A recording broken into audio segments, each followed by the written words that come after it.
Hey everyone, welcome back to our channel. Today I'm going to show you how to find all Wi-Fi password in Windows PC and laptop in a very simple way. You just simply come over into your start icon over here and going to search for CMD prompt. After clicking on CMD prompt, you just need to come over into your right side called Run as Administrator. If you click on that, there will be a permission. Click yes, and then your CMD prompt will be open.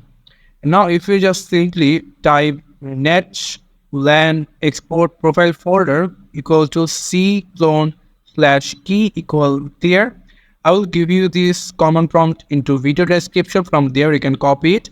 And if you simply click on enter, you will get your all Wi-Fi connected password or Wi-Fi connected password into your laptop. If your laptop connected with many of Wi-Fi, then you can simply get them into your this command prompt.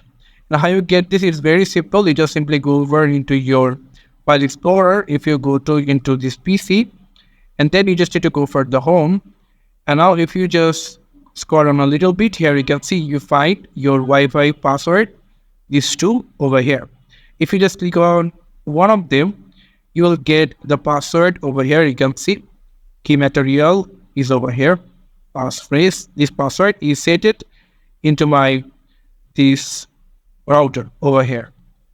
So this is how you can find all Wi-Fi password in Windows. Thank you so much for watching this video. I hope to see you in other videos.